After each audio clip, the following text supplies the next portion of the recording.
The number 10 high-powered offense of all time, the 1994 San Francisco 49ers. Who the number 1 offense in the league that year? I'm gonna be honest with you. How can you be number 10? Prime, I did not like you when you was with the 49ers. Now, you can't play for the 49ers. This ain't got nothing to do with your personal opinion. This is Okay, football. Prime. So you can't bring personal opinion Prime, into yes, you football. can. No, you Prime, can't. that's just the way I felt. And we feel the team that scored more points and more touchdowns than any team in 1994 belongs at number 10. Young throws downfield. Jerry Rice. He's to the 15. He's to the 10. I think when you look at other teams and other eras, there were certain points where you felt like this team can rally to win. This team can do what it takes to win. Every time that Steve Young and that 49ers offense got under center in that 94 season, you felt like they're scoring every time they touched the ball. And when they didn't, it was actually a huge surprise. If the offense exploded that season, Steve Young lit the fuse. In the finest season of his career, Young was named NFL MVP for the second time. Man, you got to start with Steve Young. He was a guy who could literally throw for 300 yards, and he probably could almost run for 100. Steve was a tremendously highly accurate passer. Touchdown 49ers! And I think that was one of the greatest single seasons a quarterback ever had. If not the greatest.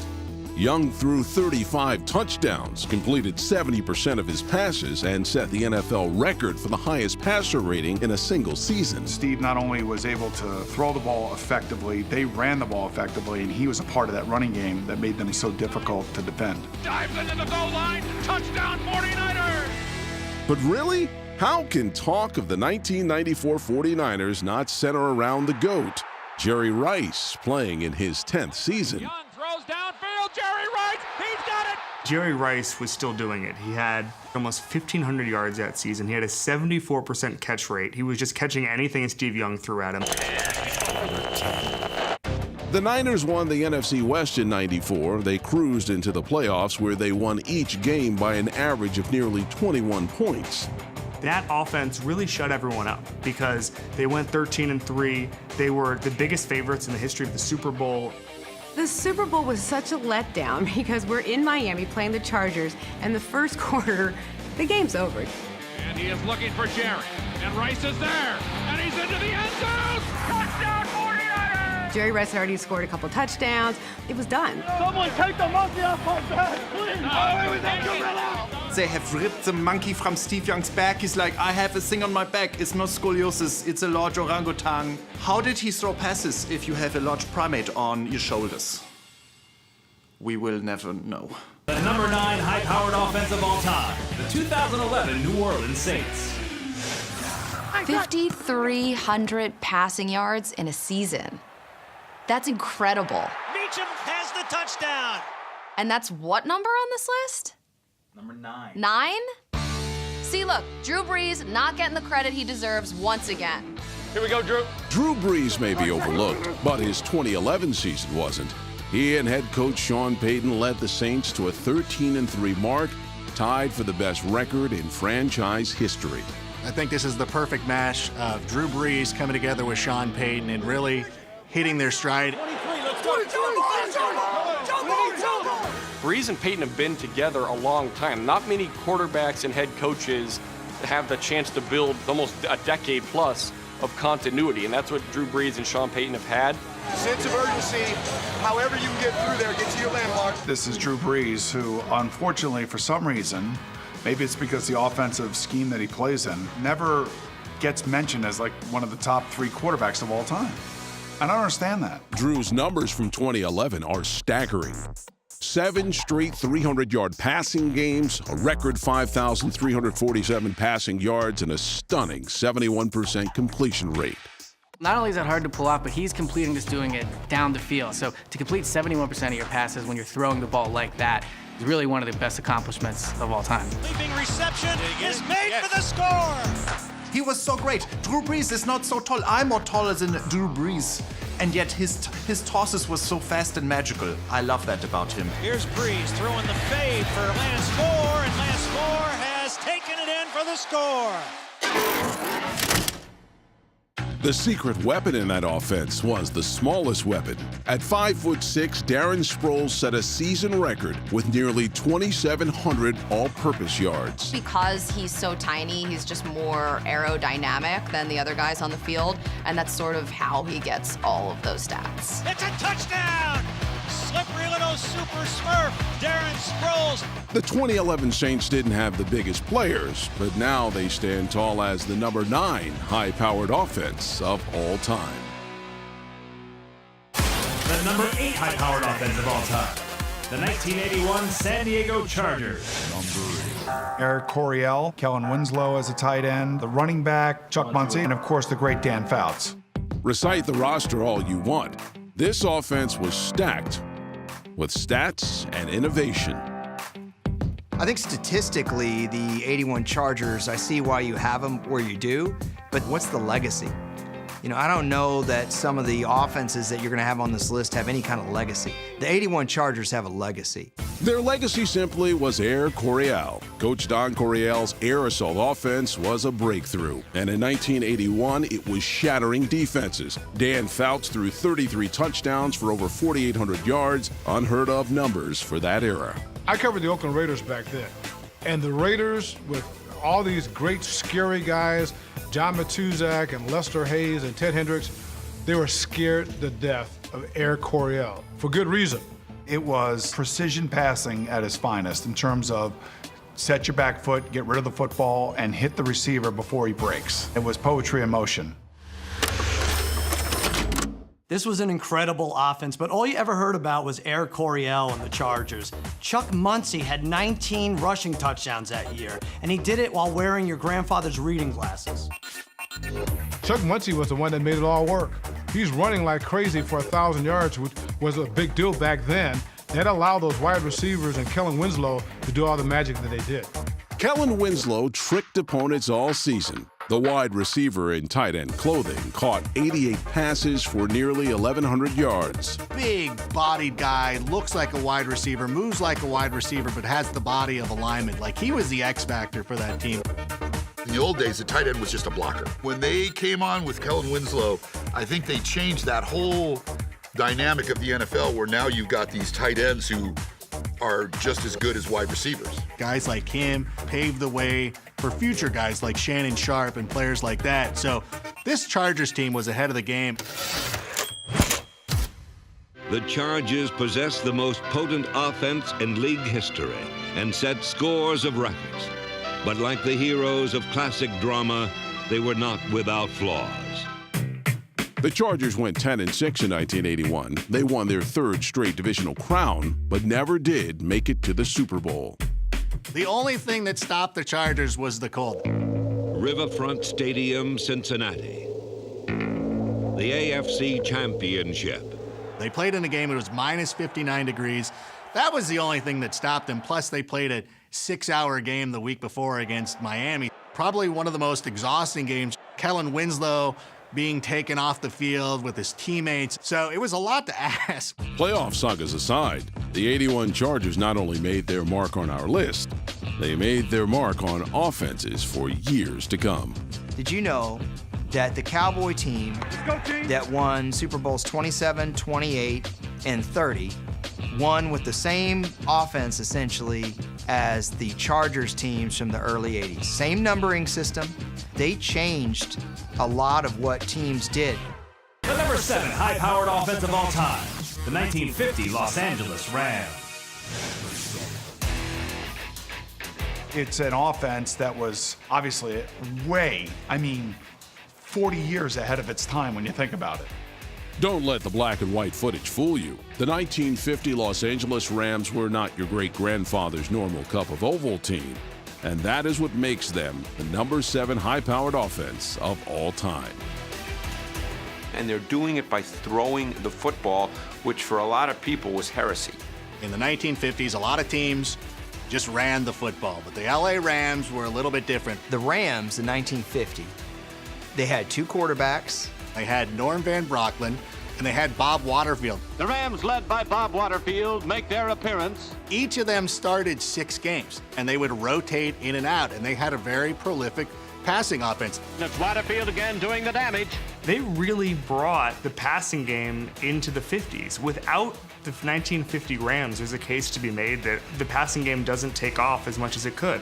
Again, it's Van Brocklin throwing the leather for the famed Los Angeles Rams. It was something exciting. It wasn't like boring old football. Here's Steve Van Buren running 4 yards. It was Bob Waterfield and Norm Van Brocklin just slinging that rock. Van Brocklin gets off a tremendous heave. 1950 Rams, Bob Waterfield, Hall of Fame. They had a young Norm Van Brocklin, Hall of Fame at quarterback. They've got a great possession receiver in Tom Fears, who had the record for the longest time. He caught 18 balls in a game. Crazy Tom Fears gathers it in on the dead run. And then they had the burner, Elroy Crazy Legs Hurst. So teams just didn't know how to cope with them. They didn't know how to prepare for them. They didn't know how to match up with them. And frankly, they couldn't.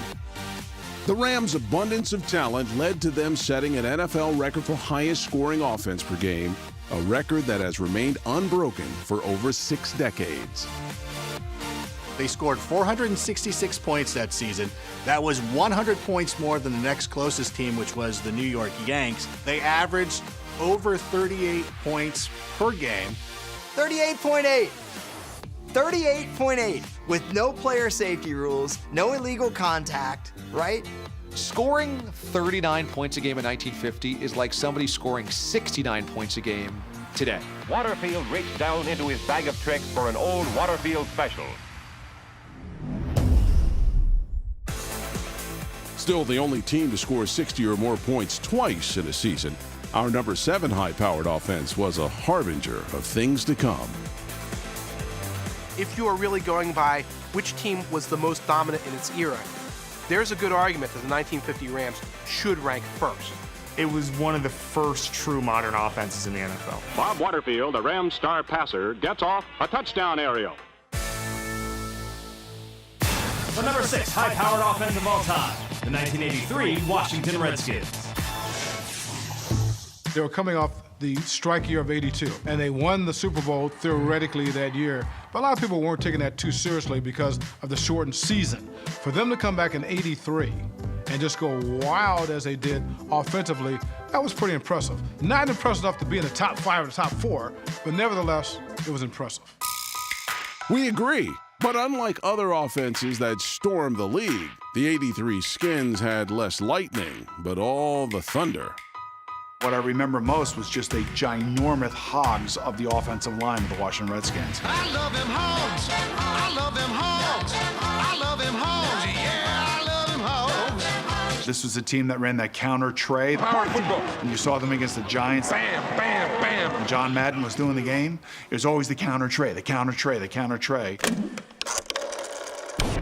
Riggins has been named an honorary groundhog, but number 44 is more akin to a bull. They were just a bruising team. John Riggins had this ability to not only wear down defenses, but then find that second gear in the fourth quarter. John Riggins ran for 1,300 yards, and he's already like 34 years old at that point. Riggins stole the headlines, but this offense had layers. It didn't set an NFL record with 541 points, 3 yards at a time. Joe Theismann was really good. We don't give him enough credit. The fact that he won an MVP. Yes, the running game was great, but the running game wasn't breaking out any big runs. That wasn't John Riggins' game. They got their big plays outside. The wide receiver core was just amazing. They had Art Monk, again, a steady presence. They had Charlie Brown. He was an elusive player, a guy kind of like if you would think about Wes Welker now or somebody like that, or Julian Edelman, the kind of smaller receiver who's able to get in there. So they had the fun bunch, and they had a cool end zone celebration, which annoyed the Cowboys, which makes it fun for everybody else. I'm enraged. I would have grounded all of them or made them do crunches or something. So magical. Everyone is in unison. They're like, everyone, my hand is feeling kind of cold. I need to heat it up. Will I heat it up with your hand as well? And 6 men said yes. Washington lost just 2 games in the regular season and may have saved its entire arsenal for the playoff opener. Man, they go in the playoffs, and they whoop the Rams so bad. Washington was so overwhelmed that not even a presidential pardon could have saved the Rams on this day. That's one of the worst blowouts I've ever seen. I think it was 51-7, something like that. It was ridiculous. But they scored 9 points in the Super Bowl. When you're going through this list, when you get to the Super Bowl, that's really something that stands out to me. Like, are you able to score a lot of points in the Super Bowl? That's when you're playing the best of the best. Looks off to the left, he fires it out there, intercepted! Jack Stolak, touchdown Raiders! So, I might judge them a little bit more harshly. The number 5 high-powered offense of all time, the 1984 Miami Dolphins. Marino really airing it out against this alleged disciplined deep zone defense by the Rams. There was no slowing them down. I mean, when they got the ball, they were going to do what they wanted to do. He looks, lofts to the corner of the end zone, net more, touchdown. In 1984, Dan Marino became the first quarterback to throw for over 5,000 yards and set an NFL record with 48 touchdown passes, making the Fins the 5th high-powered offense of all time. You know, we didn't call them video game numbers because we didn't have video games back then that could put up numbers like the 1984 Dolphins did. Marino, who was just a different cat altogether. We had not really seen a guy throw a ball like Dan Marino before. Looks right across the middle. He's got Clayton open. Touchdown, Dolphins. And they had the Marx brothers, Clayton and Duper, both with over 1,300 yards receiving. He's got Duper down there. He's got it. 30, another 20, 15, 10, 5. Touchdown, Dolphins. This was one of the first teams that didn't care. They would throw on first downs. They would sometimes throw with the lead. They would throw vertically on second and short, third and short. The 1984 Dolphins perfectly fit the profile of what most high-powered offenses are. They're passing offenses. Who led them in rushing? Who were the running backs on that Dolphins team? They had Tony Nathan as their top running back. Tony Nathan was a back, but he was a receiving back. He caught over 60 balls. Mercury Morris? Larry Zonka? Like, I don't know. Woody Bennett? Not a name I'm sure a lot of people remember. Woody Bennett. 606 yards, 7 TDs in that year. Well, who could forget Woody Bennett except for everybody? There was a time when an NFL quarterback, if he reached 25,000 yards for his career, that was considered the baseline. Like, yeah, that guy's a Hall of Famer. So when Dan Marino came out and hit 5,000, it really showed that the game was taking a step forward, but also it took so long for somebody to match that. You know, that just showed like how out of the ordinary it was. Man open, touchdown! The 1984 Dolphins went 14-2 and are the only Dolphins team to score over 500 points in a season. And although they weren't perfect, they are the number 5 high-powered offense of all time. Here's Marino, wide open field, throws for a touchdown, and there's the record. I mean, we had never seen anything like that, the way they threw the ball in Miami. That was the best they've ever been. Marino gets another 3-touchdown game. I mean, I know the 72 team gets all the glory, but there was never an offense like when Dan Marino came into the league and got good with that team. Are you kidding me? The number 4 high-powered offense of all time, the 1998 Minnesota Vikings. 98 Vikings are number 4. Boom! Boom! Yes, we are. Yes, we are. That was yes, a scary we are. team. And I was a fan at this point. Were we not bad then, though? That was a scary team. So that year it was Cunningham with Carter and Moss together. Oh, right. Imagine those 3 coming together. You don't have to imagine, you just go to the tapes. Right to Randy! Right to Randy! Goes deep. Oh, touchdown! Randy Moss! This offense was loaded. Chris Carter.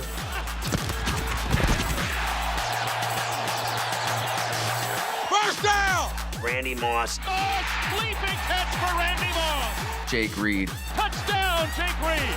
And Robert Smith. Robert Smith, look out! Here he goes! Pulling away! You know, Randall Cunningham. Rolling out, Randall Cunningham. Pump fake, he got it! Cunningham on the keeper! They were dominating that year. Cunningham, he looks out there and he's laughing.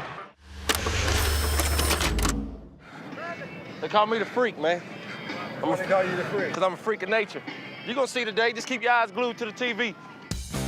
Our number 4 high-powered offense was loaded with talent, but it was a freak who scored an NFL rookie record of 17 touchdowns that made the '98 Vikings so special. Fires deep, got Moss, touchdown Vikings! He was electrifying as a rookie.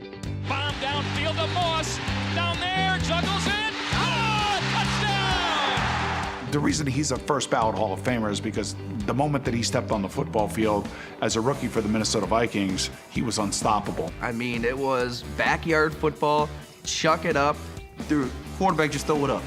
He'll just throw it up, the guy can now jump you. Touchdown Vikings! Leaping catch for Randy Moss! And I would tell you guys, we have the 3 teams that have been 15-1 in the history of the National Football League. All right, give yourselves a round of applause. The Vikings scored 556 points in 1998, the most points scored by any team in the 1990s. However, the number 4 high-powered offense is often remembered for something else. Touchdown Vikings! I was so surprised when they didn't make the Super Bowl. He's done it all year long, hasn't missed an extra point or a field goal. Field goal wins it. He makes this, pretty much this game is over. And then I think Gary Anderson was their kicker, and he had like a chip shot to win the game. 39-yard attempt. The spot, the kick by Anderson on the way. It's no good. And he missed it. It's like getting punched in the gut for Viking fans all over the United States. All Vikings fans still feel haunted from that moment. He hadn't missed a field goal the whole season. The spot, the kick, wide. No, it's good. I was hoping it was wide, it didn't. Atlanta going on to go to the Super Bowl, they then lost to the Broncos. They had the ability to counterpunch, they had the running attack, they had everything except the kicker who could make a field goal in the NFC Championship game, and unfortunately, that's kind of ruining their legacy. Number 3 high-powered offense of all time, the 2007 New England Patriots. Just overwhelm opposing defenses. It was frightening. The Patriots scored on their first drive of the season and never stopped. Brady fires to Welker. Touchdown! First touchdown pass of the season scored on the first drive of the season. It's fun to watch a professional team just tell the NFL to screw off, tell the rest of the league to screw off. We're going to embarrass you each week, and that's what they did. This is like a midget league team stumbled onto the field against the big boys. We could say it's a great offense, but let's just say what it is. It's Brady and Moss. When you have the combination of Brady and Randy Moss, football doesn't get any more fun than that. Direct snap to Brady. Looks, fires. Touchdown! Randy Moss! Touchdown, Randy Moss! The 98 Vikings and the 07 Patriots. What do they have in common? Oh, right. Randy Moss. Randy Moss looked washed up for the Raiders, and so the Patriots, as they're known to do, they got him on a good deal in the trade. I was actually hanging out with Moss when he got the phone call from the Patriots telling him that he had been traded. Just so much elation came over his face. It's such a classic Patriots move where you get a guy who's amazing in his career but maybe has some questions and he's older and saying, come sign with us for 1 year or 2. Watching the 07 Patriots was like you expected touchdowns. Like anytime they'd kick a field goal, you'd forget field goals existed. Oh, we kick in this game? Play action fake. Tom Brady shoots it down the middle. It is caught at the 40, 35, 30. He's going to go all the way. Touchdown, Patriots. Dante Stallworth. They were really running up the score on teams. I remember that game against the Washington Redskins where it seemed unfair. Look, starts to run with it. Now he's going to run it and take it in. Touchdown. Fires end zone. Touchdown, Randy Moss. They were just running up the score on them. Touchdown, Wes Welker. And those poor Reds, like, I actually felt bad for them. I'm like, this is kind of weird. Belichick said after, it's their job to stop us. What are we supposed to do?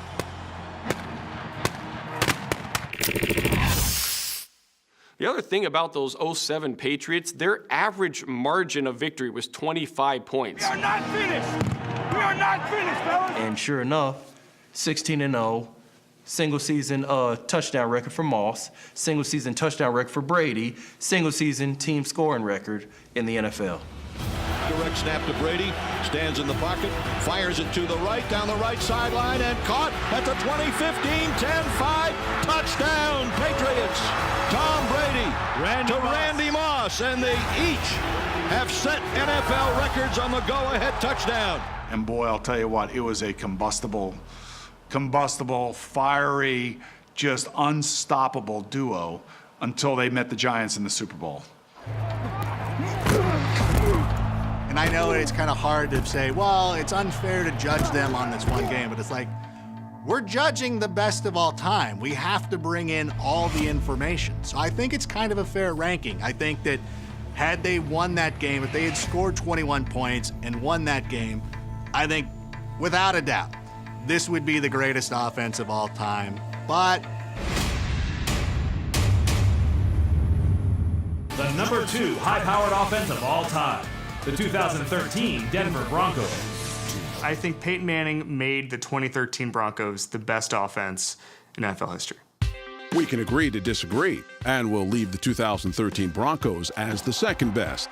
Though their numbers are hard to beat, Go score again now. More points on the board. they scored 50 in a game 3 times and set records with the most points and touchdowns in a single season. DT at midfield, and he is long gone. Peyton Manning was throwing touchdowns like other teams gained like 1 yard on a quarterback sneak. Manning's 51st touchdown pass of the year.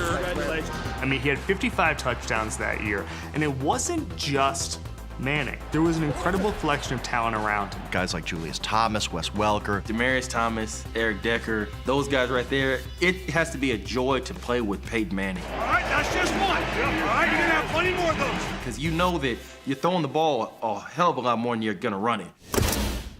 The offense was really designed to Manning's strengths. Manning had perfected the art of passing.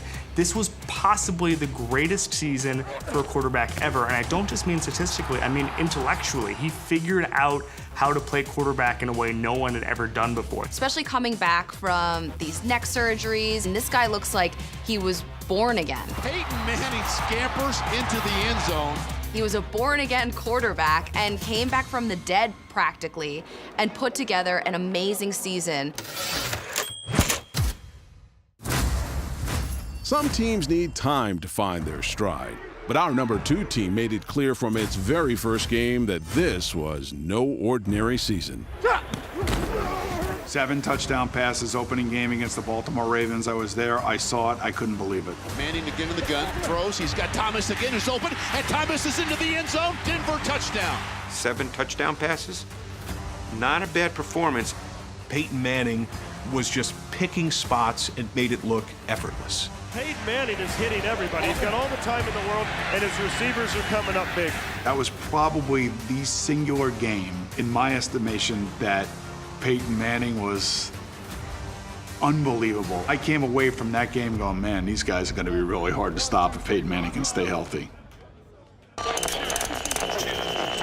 As a Oakland Raider, I didn't necessarily like to see so much success out of the Denver Broncos, but I was happy to see them lose in the Super Bowl.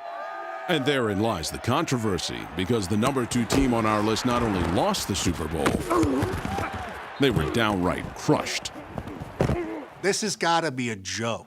They didn't even look like they were an NFL team. The ball is hit as it comes out and it's picked off by the Seahawks. Like, I would be fine not even having them on the list. I would put the 92 Cowboys on there. I would not have them at number 2. The first play of the game was a snap over Peyton Manning's head. 1st and 10 at his own 14, and the ball goes into the end zone. Which you just wouldn't expect from a Peyton Manning team or an offense that had been so efficient all year long.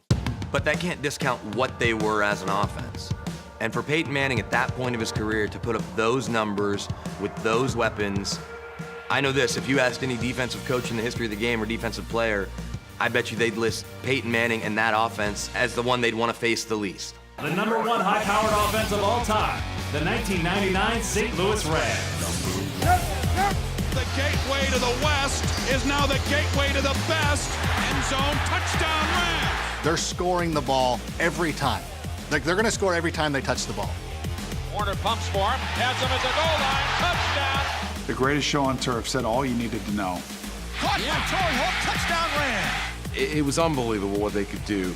Bruce, Holt, Orlando Pace, Marshall Faulk, Kurt Warner coming out of nowhere to become the MVP. What a pass by Kurt Warner. Kurt Warner, who's a machine of throwing. He's not mobile. He's just sitting there like on a swivel.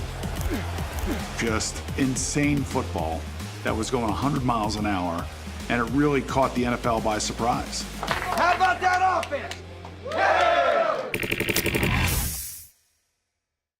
The 1999 St. Louis Rams are the #1 high-powered offense of all time and featured the greatest NFL fairy tale ever. They go into the season thinking they're going to have Trent Green. Free agent signing, it looked like a good mix. It looked like this team's going to step up and be able to do some things, and then he goes out with an injury. Green drops. A great connection to number 18. Now we got Trent Green down. We've got Trent Green down in the middle of the field. Kurt Warner checks in. We will rally around Kurt Warner, and we'll play good football. Kurt Warner? Who's that? I mean, Seattle Seahawks running back, right? That's what everybody thought Kurt Warner was. Top draft pick, Kurt Warner. No, Kurt Warner, the guy who used to work at the Hy-Vee grocery store down there on University Avenue. Kurt Warner, who is very nice, he's like, hey, would you like some paper or some plastic or perhaps some beans? You know, Kurt Warner, the guy who played arena football and NFL Europe for the Amsterdam Admirals. Who's going to think that this one-time clerk at the Hy-Vee supermarket is going to turn into one of the greatest quarterbacks of all time? Love you, Coach. I love you, too. Thanks for the team. You are special. Warner wasn't the only special player on the '99 Rams. After a preseason trade with the Colts, running back Marshall Faulk became one of the main attractions for the greatest show on turf. What an effort by Marshall Faulk. Marshall Faulk has left the Falkland Islands and has come over, and he is running very nice. He's amazing. Wow. Marshall Faulk was the key to that offense because the ability to be a 100-yard rusher and a 100-yard receiver in the same game was a threat every game with Marshall Faulk. Faulk finished the '99 season with 1,048 receiving yards, the second most for a running back in NFL history. That's the warrior, man. That's the warrior. Working, dog. The Greatest Show on Turf just came at you in so many ways with the genius Mike Martz and all of his crazy plays. Just adding to their weaponry. And also again, Kenny, pass play for sure. Warner takes off. Touchdown. I don't know who feels more foolish, me or the Falcons defense. Some of the offenses he drew up would make the hair on your neck stand up. I mean, it was exciting football. You know, they had multiple levels of the field in play. They had deep receivers, they had underneath guys, and they had stuff that you just didn't see other teams doing. Play action, fake the end around. Warner throws down the middle. He's got a clean touchdown, St. Louis. You really felt like you were looking at offense executed at the highest possible level. Touchdown, Rams! All right, guys. Last play of the game. Although a defensive stop gave St. Louis their first Super Bowl title, Reaches to the goal line. No, he falls at the one. Didn't make it. Didn't make it. That's it. We won it. The super season ends with a Super Bowl victory. the legacy of the '99 Rams remains as the team with the #1 high-powered offense of all time. Yes, one play, one score, and they lead it. It was the first season of 3 seasons in a row that they scored over 500 points. To me, the '99 Rams are the greatest offense in NFL history. We're still comparing other teams to the '99 Rams. Our countdown is complete, but the debate lives on. There are some who didn't like our list, and their opinions were as high-powered as the teams themselves. I know that the 1999 St. Louis Rams version is the #1 team on this list. They average less points per game. You have the Broncos of 2013 ahead of the 07 Patriots. That's a little bit of a stretch, I think. I'd argue Vikings too, but... First of all, the two best there's the Chargers and the Rams, because it's right there in the name. They're ramming and they're charging. Say the Packers, we don't even know what that is. 50 years, how long have they been playing? We still don't know what that is. Browns, good luck.